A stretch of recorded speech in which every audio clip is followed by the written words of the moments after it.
Boa tarde, todos e todas. Dando continuidade ao nosso evento, nós iniciamos agora a apresentação dos trabalhos do GT1, composição do Legislativo.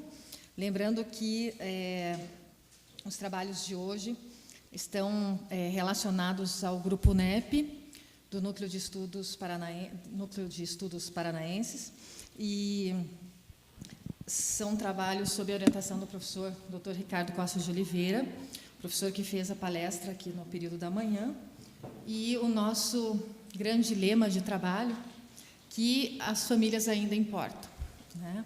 A relação entre política e família ficou, durante um bom tempo, aquém de vários trabalhos, né? Aquém da literatura produzida a respeito das questões de poder, mas, a partir dos anos 90, nós temos uma retomada bastante forte desse tema, dessa correlação, identificando a importância dos trabalhos, uma vez que nós identificamos que famílias, nomes e sobrenomes, atravessam as instituições políticas, não só aqui do Paraná, mas como todo o Brasil.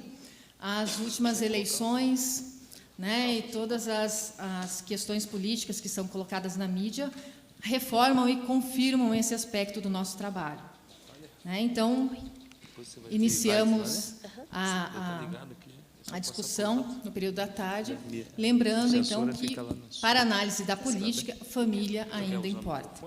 Chamamos à mesa a professora Natália Cristina Granato, que é formada em Ciências Sociais pela Universidade Federal do Paraná, licenciatura e bacharelado na área, e também é mestre em Sociologia pela Universidade Federal do Paraná.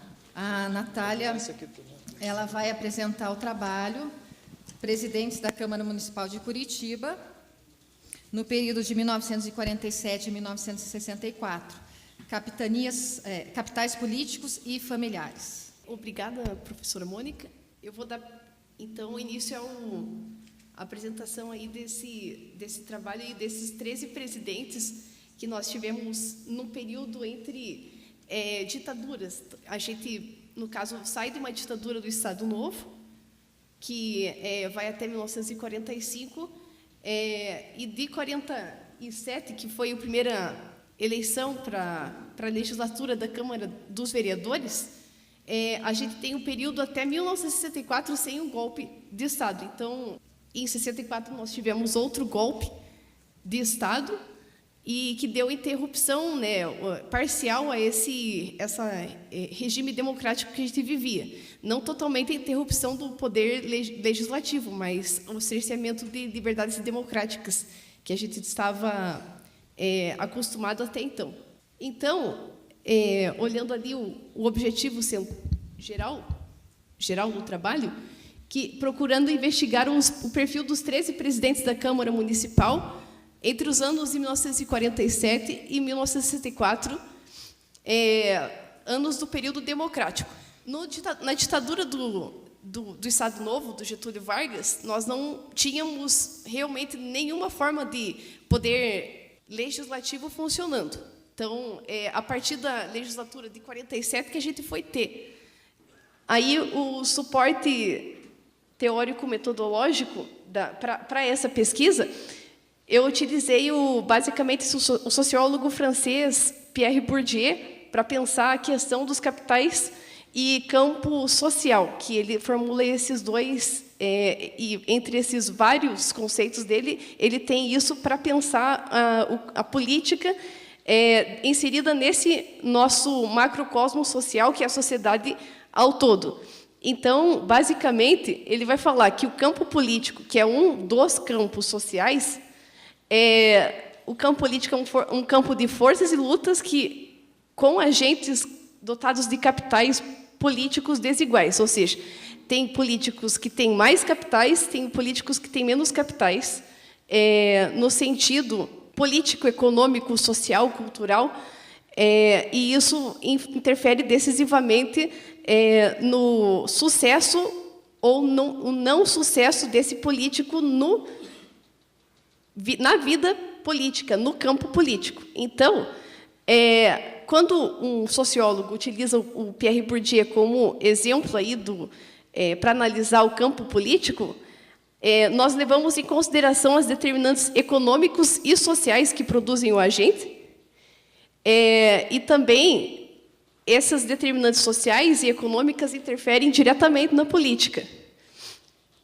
Nós aí verificamos a posição que os agentes políticos ocupam no macrocosmo social, que é a sociedade como um todo, e relacionamos isso com o campo político, econômico, social, cultural, juntamente com as posições que os políticos ocupam no microcosmo campo político. Então, dentro de um macrocosmo inteiro, nós temos um microcosmo político que nós levamos essa série de variáveis em consideração para analisar qual a posição que eles ocupam nesse campo, nesse espaço.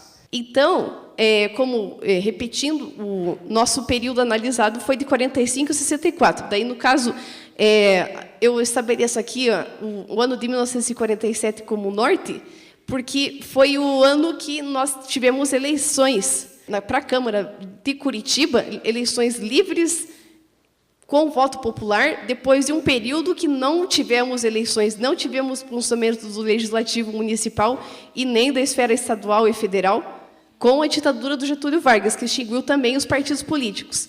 Então, a partir da redemocratização de 1947 e 1945, esse período, nós tivemos a reorganização dos partidos políticos, também sob a tutela do Getúlio Vargas. Tá? Daí, no caso, aqui no Paraná, tal como o cenário nacional, também nós reorganizamos os partidos políticos e suas sessões aqui municipais no estado inteiro. Então, aqui a gente está analisando Curitiba, mas o partido predominante aqui, nesse período, era o PSD do Moisés Lupion, governador, e que também era o partido do interventor do estado do Paraná, Manuel Ribas, que, no caso, que ele governou o Paraná nos anos do Estado Novo e anteriores a ele também.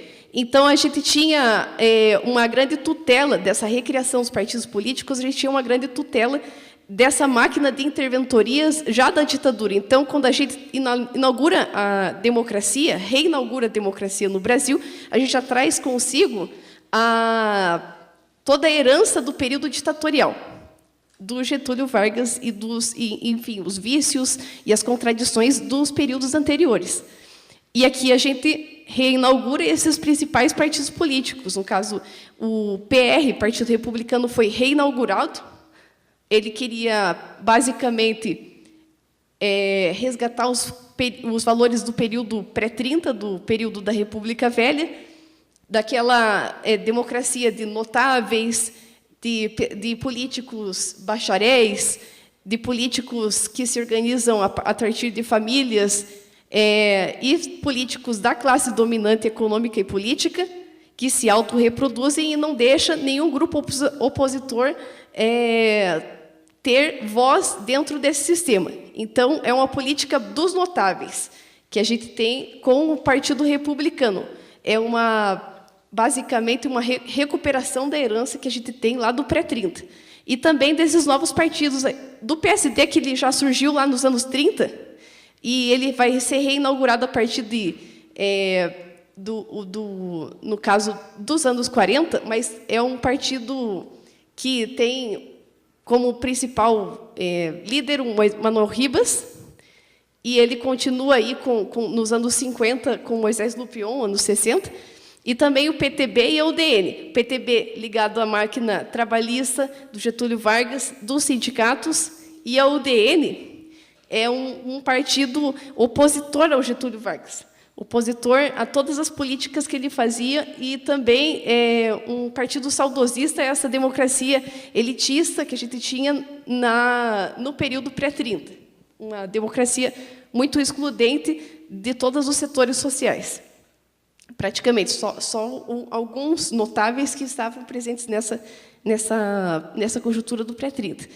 Então, nós temos, na eleição de 1947, a vitória, naturalmente, do Moisés Lupion, do PSD. Ele é o principal herdeiro do Manuel Ribas, que era o nosso interventor no Estado Novo. Ele herda toda a máquina política do Manuel Ribas e consegue se eleger, em 1947, derrotando o Bento Munhoz da Rocha Neto, nessa primeira eleição. O Bento Munhoz da Rocha era do Partido Republicano, filho de um ex-presidente do Estado do Paraná, o Caetano Munhoz Arrocha, e o grupo do Caetano Munhoz Arrocha Neto, do Caetano Munhoz Arrocha, junto com Afonso Camargo, foram depostos pela Revolução de 30.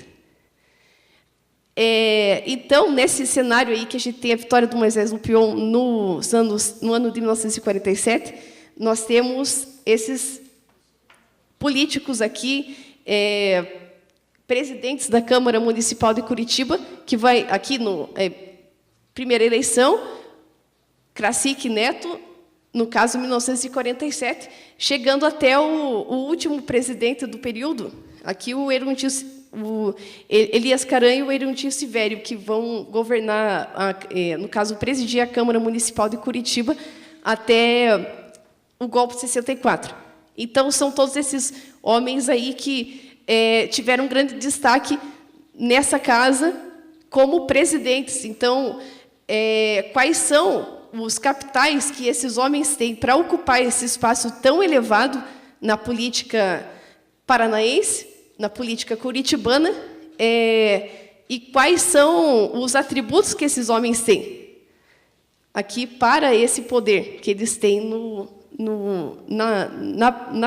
em Curitiba, que é um município tradicional, com uma história já com grandes famílias tradicionais governando aqui Curitiba. Então, quais são os atributos sociais e econômicos desses homens para eles ocuparem um espaço como a da presidência da Câmara dos Vereadores de Curitiba?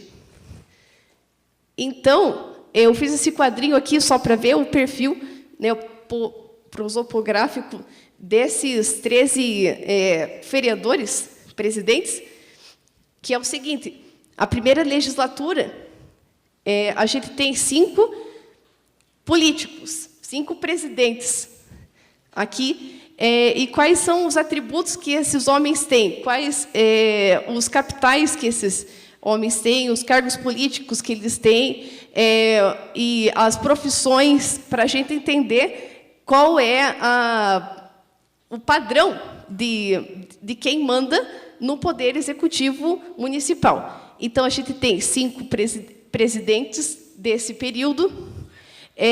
Desses 5, 2 não são de Curitiba, não são curitibanos.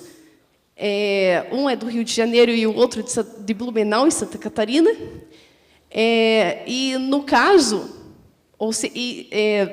todos eles aqui também ou são funcionários da prefeitura, advogado, jornalista, ou representantes de classe patronal ou dos sindicatos. Ou seja, já tem um perfil bem pós-Estado novista.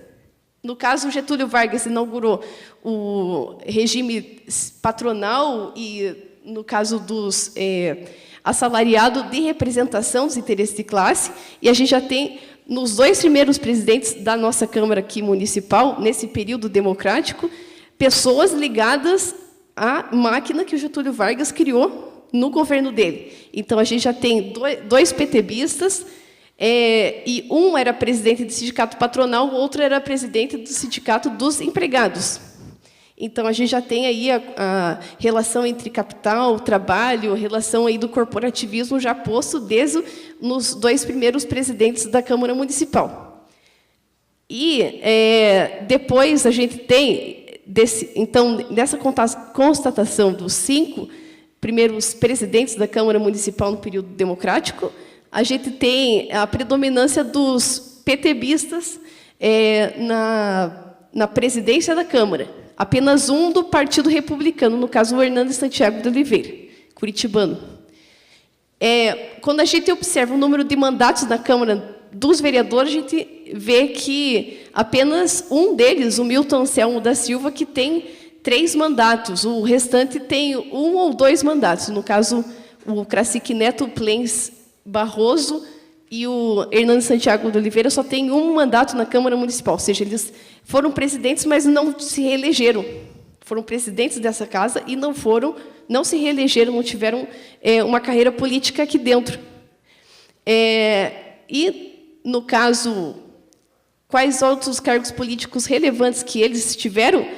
Normalmente, todos eles exerciam interinamente a Prefeitura de Curitiba. Por quê? Porque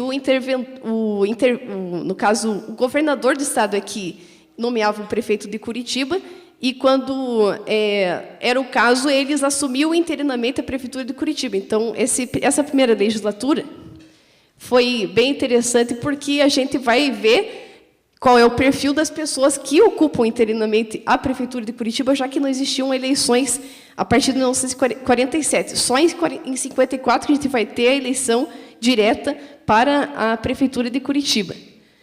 E também a gente tem, eu já falei das profissões, do perfil das profissões deles, e também, desses 5, quais são as relações políticas familiares que eles têm aqui no Paraná. Então, basicamente, quem tem relação desses 5 aí com capitais políticos e outras pessoas, o Roberto Barroso, por exemplo, ele foi um presidente jornalista, ele era opositor do Moisés Lupion aqui, e também muito popular com os meios de divulgação que ele tinha, de jornais e rádio. Ele, no caso, conseguiu fazer o seu filho, Roberto Barroso Filho, também vereador dessa casa, da Câmara Municipal. E, então, o filho dele herdou boa parte dos capitais familiares que ele possuía. E o Hernani Santiago de Oliveira, já de família tradicional, de longa data aqui em Curitiba, neto do coronel João Carvalho de Oliveira, descendente do primeiro prefeito de Curitiba. Então, já tem aí uma continuação do poder que já vem da nossa fundação de Curitiba. Mas o restante aí dos presidentes da Câmara Municipal não tem tantas relações com outros familiares aí. Eles, na verdade, a gente já está tentando, na verdade, assim, eles estão improvisando o que seria um período democrático. Então, surpresas acontecem aqui. Normalmente, uma pessoa pode vir de Blumenau, como o Cracique Neto, pode chegar aqui na Câmara Municipal e se tornar presidente dessa casa. Mas o que explica isso? O que explica o sucesso que ele teve aqui para se tornar presidente? Então, a gente vê quais são os atributos sociais e econômicos familiares que esses agentes políticos têm para ocupar as posições que eles ocupam. Na segunda legislatura, nós temos 4 presidentes. Então, nós temos, primeiramente, o Mário Afonso Alves de Camargo, também família tradicional.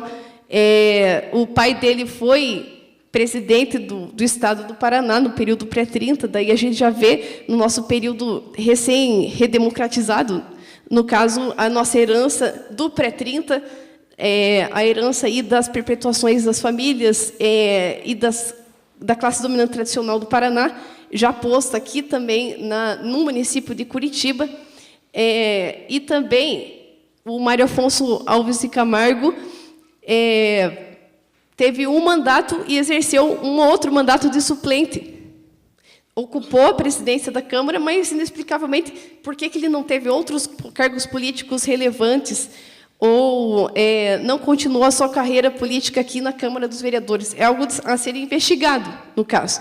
Por quê? Porque, apesar de também estar em família tradicional, pertencer a esse jogo de poder dominante, ele não consegue transmitir isso para os seus grupos políticos.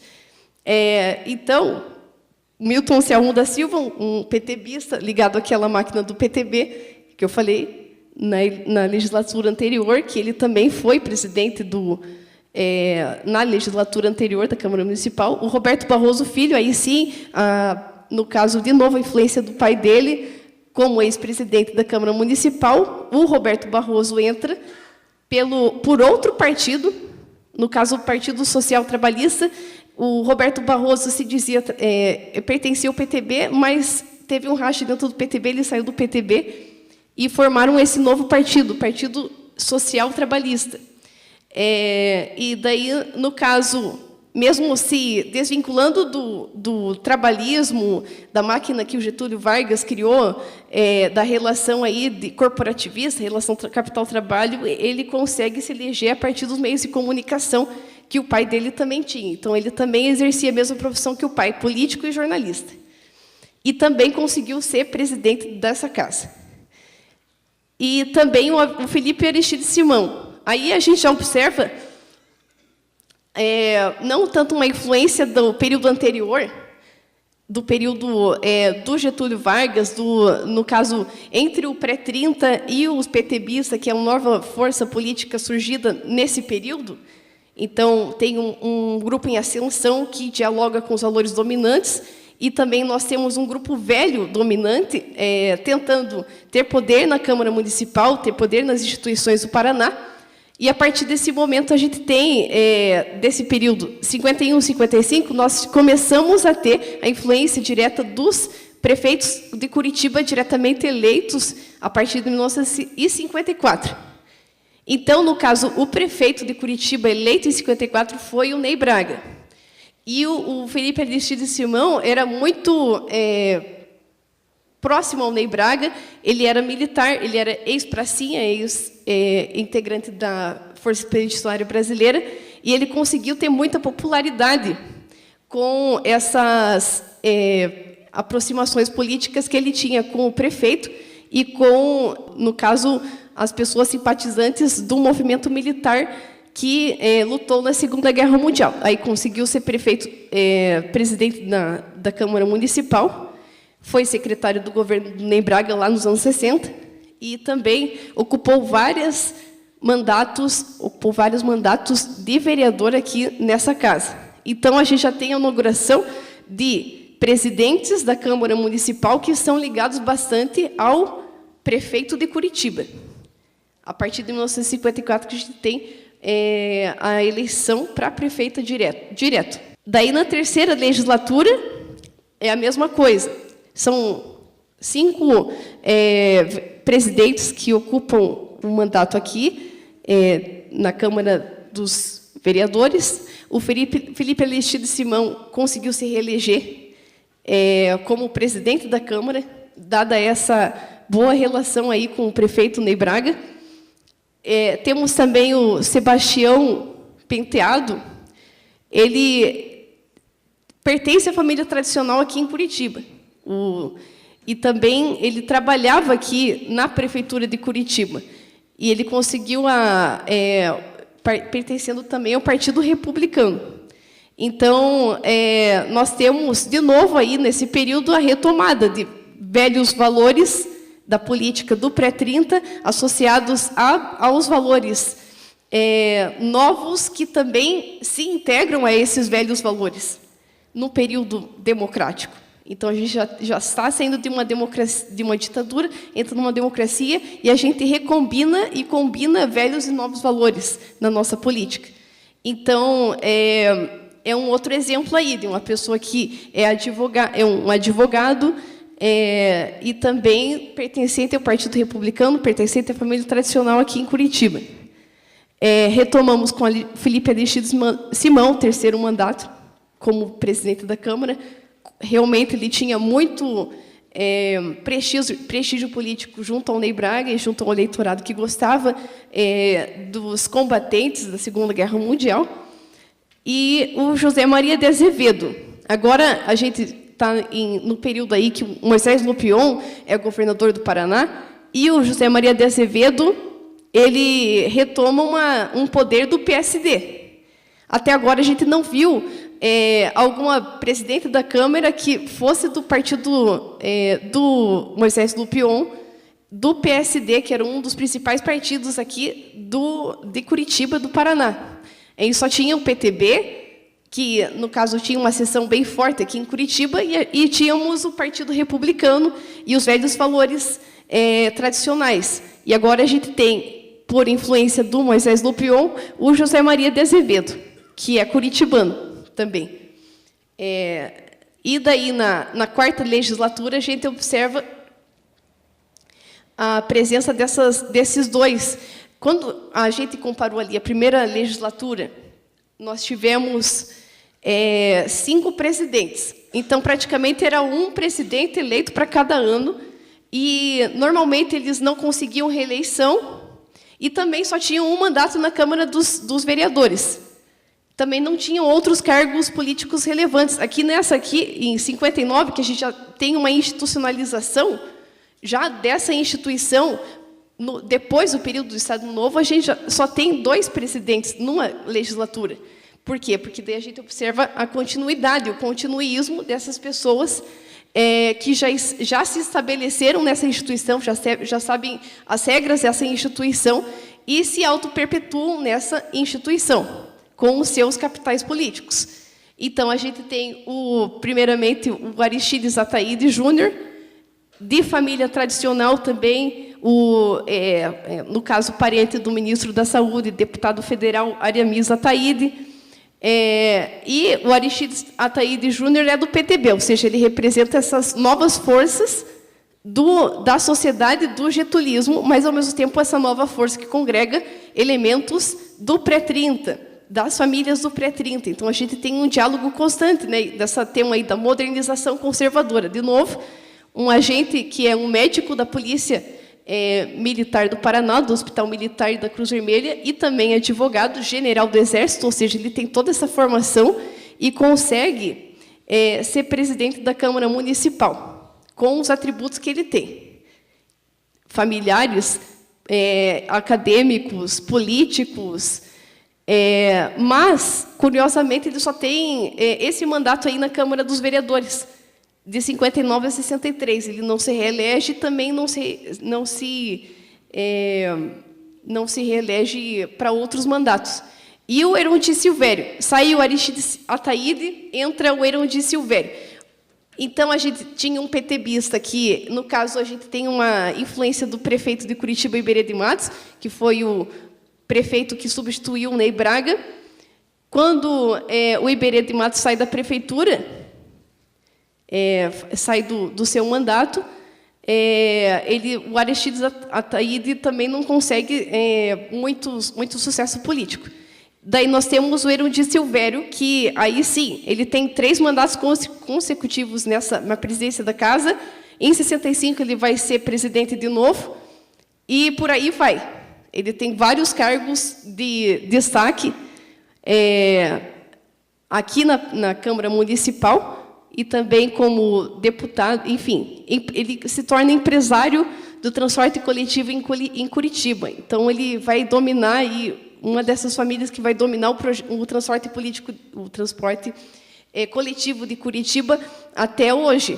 Então, ele consegue entrar na Câmara Municipal, ser presidente da Câmara Municipal, ter destaque na Câmara Municipal e perpetuar os seus interesses na Câmara Municipal, também com as boas relações políticas que ele tinha.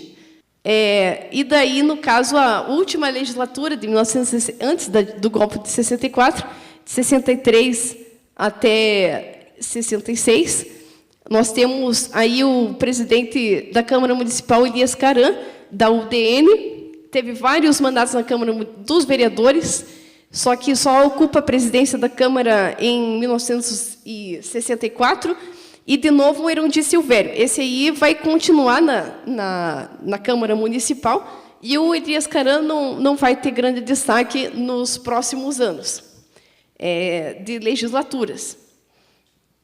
Então, basicamente, como dados aí desses prosopográficos de análise social da trajetória coletiva, desses 13 homens, desses 13 presidentes da Câmara dos Deputados, a gente pode observar, de novo, num período entre ditaduras, a gente tem um período democrático que tenta agregar novos elementos da política getulista, da relação corporativista, capital-trabalho, mas, ao mesmo tempo, a gente tem os velhos valores, as velhas famílias, a classe dominante tradicional se perpetuando no poder, e é basicamente isso que a gente chega de conclusão aqui para a Câmara Municipal. A gente precisa pensar como um presidente ocupa a sua posição a partir dos cargos que ele ocupa, das relações políticas que ele tem, das relações familiares que eles têm, com a relação com o prefeito de Curitiba, com o governador do estado, com o seu partido político, para pensar o que faz uma pessoa exercer um cargo de destaque numa casa legislativa e o que faz uma pessoa exercer um cargo de destaque em dado momento e decair em outro momento. Ou seja, quando ela não se adequa às regras do jogo político e institucional dessa casa ou de várias instituições legislativas. Então, a gente observa, basicamente, isso quando a gente faz uma pesquisa sociológica nos moldes do Pierre Bourdieu, que é o nosso, no caso, o nosso referencial, e chegamos a essas conclusões. Os capitais políticos decisivos para ocupar altas posições na instituição durante o período referem-se ao pertencimento de famílias tradicionais como a do Paraná a longa data, como o professor Ricardo fala aí na sua carreira acadêmica, e também nós, como orientandas dele, vimos isso acontecer na prática, nessa legislatura, nessa eleição, nas eleições que a gente observa, realmente a gente vê a reprodução desses valores e, além dessa tradição aí que o professor Ricardo, no caso, inaugurou aqui para o Núcleo de Estudos Paranaense, ele que é o nosso patrono, bem como a destacada atuação partidária junto aos diretórios municipais. Então, a gente observa os partidos políticos aqui de Curitiba e observa qual é a força desses partidos políticos e qual que é a posição que esses vereadores ocupavam. E também o pertencimento a órgãos de representação de classe, o relacionamento com o prefeito de Curitiba, e a ação política desempenhada pelos vereadores do município, ou seja, como é que os presidentes do Poder Legislativo, da Câmara Municipal, se relacionam com os vereadores da legislatura, para ele ser reeleito e ter um bom relacionamento com eles. Tais estudos sobre o legislativo requerem maiores análises por parte dos pesquisadores e demais interessados no poder político municipal. Então, a sociologia oferece esses aportes teóricos e metodológicos para a gente, no caso, averiguar, para a gente entender o que é esse mundo social, esse mundo político, talvez para tentar mudar ele, mas, ao mesmo tempo, a gente se chateia com os resultados das nossas pesquisas, né? Porque a gente sempre vê, às vezes, a reprodução e não a mudança. Então, basicamente, isso. Obrigada.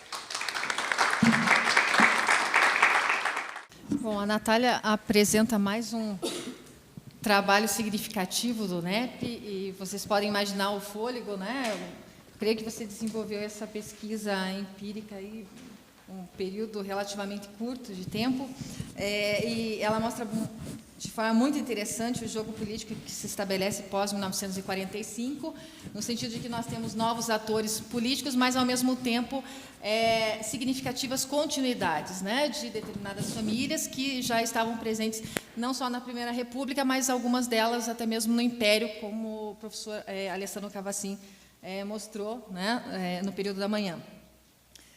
Natália, eu gostaria, assim, você apresentou um quadro bem interessante também, né, uma análise prosopográfica, né, que nós damos esse nome às biografias coletivas, no intuito de levantar um perfil de determinado grupo. Né, você fez isso muito bem, mostrou os partidos políticos, a relação dos presidentes da Câmara Municipal, em relação até mesmo aos governadores. E é interessante você falando, eu me lembrei, né, que essa situação é bastante parecida com a situação da Assembleia Legislativa nesse período também, né, que, ao mesmo tempo, nós temos alguns atores políticos novos e que se sobressaem, né, que se tornam grandes famílias na Alep, que estão presentes até hoje, mas temos muitos daqueles que já atuavam na Assembleia Legislativa da Primeira República e na Assembleia Legislativa Provincial. Mas, assim, eu gostaria que você falasse do fazer a pesquisa, da perspectiva metodológica, né? Que eu acho que é interessante para o pessoal que não está familiarizado com alguns conceitos, né? E com questões, né? Ou seja, de que maneira você levantou esses dados, quais foram as suas fontes importantes, né? Como que você construiu esse quadro analítico e que evidencia, né, de forma bastante clara as relações de poder e, de fato, quem ocupava, né, e tinha o poder nas mãos aqui na Câmara Municipal. Então, basicamente, eu peguei esses dados com o perfil biográfico que eles têm aqui na Câmara dos Vereadores, no site, e as fotos deles também, que são fotos oficiais, também tem no site da Câmara Municipal dos Vereadores. Então, a gente já obtém dados como filiação, local de nascimento, no caso, cargos ocupados. Aí, a partir desses primeiros dados preliminares que a gente vai procurar mais informações nos jornais da época. Então, nós temos uma ferramenta muito importante aqui, a Hemeroteca Digital Brasileira, que digitalizou vários jornais do período do século XIX, século XX, e a gente tem como pesquisador, no caso, tudo isso digitalizado, e a gente tem a possibilidade de fazer a pesquisa por nome e sobrenome. Então, daí, no caso, a gente já vem com várias ocorrências, né, não sei quantas ocorrências, lógico, nem toda a informação ali é válida para a nossa análise, porque às vezes vai parecer, ele participou de um evento, ele fez alguma ação beneficente, mas às vezes vai aparecer uma coisa importante que vai fazer com que a gente tenha um suporte aí para nossas perguntas. Quais são os atributos sociais, políticos e econômicos que esses agentes têm para eles ocuparem o cargo de destaque que eles têm aqui na Câmara Municipal de Curitiba. Lógico que, no caso, isso daqui a gente podia aprofundar mais, para saber como que esses vereadores tiveram esse poder, adentrando na ação diária desses vereadores aqui na Câmara Municipal. Então, a gente teria que olhar nos diários oficiais, nos discursos, nas leis que eles produzem,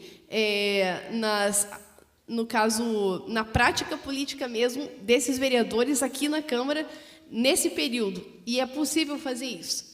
Os pesquisadores, no caso, lógico, né, a professora Mônica é especialista em legislativo estadual, domina praticamente tudo, né, de técnicas, no caso de anais, embora os anais da Assembleia Legislativa sejam, no caso, não completos, né, mas, enfim, no caso, a gente tem várias pesquisas do Legislativo Estadual que podem inspirar também os pesquisadores a fazer uma pesquisa vários legislativos municipais. Nós temos 399 municípios. Então, qual que é a dinâmica de poder desses 399 municípios do Paraná? Daí a gente, adentrando aí nessa prática política dos vereadores, das pessoas que ocupam a presidência da Câmara dos Vereadores, dos prefeitos desses municípios, a gente vê a dinâmica de poder político articulado ao econômico, ao social, ao cultural, que é o que os sociólogos procuram entender, né? O que produz o agente, né? O que a sociedade faz de uma pessoa, de um indivíduo, e o que esse indivíduo tem de atributo que ele possa ocupar esse cargo. Mais ou menos isso. Então, daí vasculhar mesmo nas dissertações, nas teses, né? Tudo aí essa pesquisa por nome e para tentar fazer uma análise prosopográfica. Lógico, e mesmo assim a gente não acha às vezes o que a gente precisa. Por exemplo, o Mário Afonso Camargo, eu não achei a profissão dele. Então, a gente, lógico, se depara também com esses desafios que a pesquisa faz para a gente. Não consigo achar a informação, mesmo tentando, mesmo procurando, não consigo. Então, a gente tem que também circular por essas dinâmicas, esses dilemas, né? Obrigada, Natália. É realmente um trabalho investigativo, né? O sociólogo que faz análise histórica, né, como a Natália colocou, a gente se depara com problemas, lacunas, falta de documentos, né? Quando a gente pensa que o documento está em determinado lugar, ele já desapareceu, enfim. Então, a gente tem que lidar com isso e faz parte do nosso dia a dia de análise, de investigação, mas, na medida do possível, nós procuramos buscar várias fontes, né? Com o objetivo de que uma fonte acabe falando um pouco mais que a anterior e assim sucessivamente. Gostaria de abrir agora para quem tem alguma questão, para a professora Natália, alguma pergunta. Pois não. Jonathan, sou da Unicuritiba. Professora Natália, você acredita que com esses avanços tecnológicos, o conhecimento e a política chegando a mais pessoas, poderá haver um fim dessas sequências de famílias nas câmaras, nas assembleias, e se haverá possibilidade ainda no futuro de uma mulher presidir a Câmara Municipal de Curitiba? Obrigada pela pergunta, muito pertinente, principalmente no quesito de mulheres. Desse período aí, eu enfatizei bastante, são 13 homens, e realmente, antes deles, a gente só teve homem, depois só tivemos homens também. No caso agora, vai falar da Câmara de Pinhais, a gente vai ver casos diferentes da Prefeitura de Curitiba, né, da Câmara Municipal lá, do município que ela pesquisa, tem uma diferença em relação à Câmara Municipal de Curitiba. A gente, realmente, aqui em Curitiba, temos essa relutância com as mulheres. Elas são eleitas, mas não ocupam cargos como presidente da Câmara Municipal. Então, é uma coisa ainda que a gente precisa superar isso. A gente só superou isso em nível nacional, e teríamos que superar isso em nível do Estado, e também da Assembleia Legislativa. Não tivemos ainda nenhuma mulher eleita presidente da Assembleia Legislativa, não tivemos uma governadora e também não tivemos uma presidenta da Câmara Municipal de Curitiba. Ou seja, elas podem até ocupar cargos aqui na Câmara, mas os vereadores, o jogo político da Câmara Municipal não permita que ela suba ao maior cargo que tem aqui no Legislativo Municipal. No máximo, chegando à primeira mesa ou à secretaria, mas isso não é o bastante ainda para, né, no caso para o empoderamento feminino. Então, eu acredito que, sim, há possibilidade delas, algum dia, alguma mulher chegar à presidência do Legislativo, espero. Mas a questão aí que a gente, realmente, os pesquisadores, a pesquisa aqui do NEP, vem desse império, passando pela República, Primeira República, período Vargas, período democracia populista, período de militar, período recém-Nova República, a gente vê a continuidade dos grupos políticos organizados em família, e a reprodução deles no poder, né? Então, a gente vê isso bastante destacado nas instituições como a Câmara Municipal, a Assembleia Legislativa, Câmara Federal, e também os cargos executivos em geral. E a gente observa que essas velhas forças políticas, eles conseguem se adequar às novas regras do jogo e às novas tecnologias também. Então, eles vão se utilizar dessas armas da ampliação da democracia, uma ampliação da informação, praticamente, que a gente está vivendo, né, essa extensão da comunicação, mas, ao mesmo tempo, eles vão tentar se adequar a essas novas formas de comunicação, novas ferramentas digitais, redes sociais, monopolizando os velhos meios de comunicação que a gente ainda está longe de superar eles.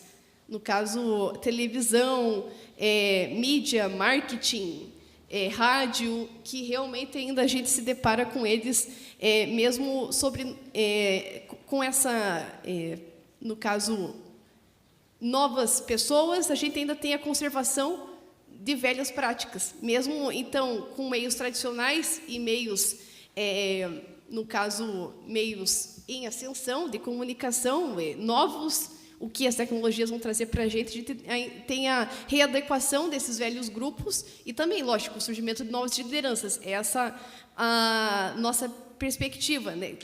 Lógico, a gente não pode deixar de sonhar que um dia a situação vai mudar, mas o que a gente observa até hoje é a perpetuação mesmo das velhas práticas, das velhas pessoas, dos velhos modos de se fazer política, mesmo com as novas tecnologias.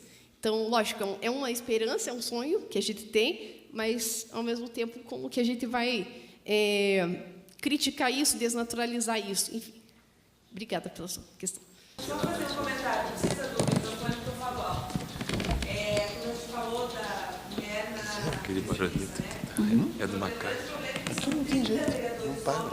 Eles não têm como subir lá para tirar. Agora, né, para essa nova... Eu já pedi, Então, assim, não homens adianta. não vão votar, talvez, nas mulheres, e a gente só vai conseguir, talvez, isso, tendo quase 50% de homens e mulheres também nos cargos públicos, né, no legislativo. Eu tenho muito orgulho de dizer que eu fui a mulher mais votada de Curitiba, e, assim, digo isso não acho isso mais para levantar a bandeira de que as mulheres podem, sim, chegar no legislativo, enfim, com força dos homens, porque eu tive muito voto de homem, né?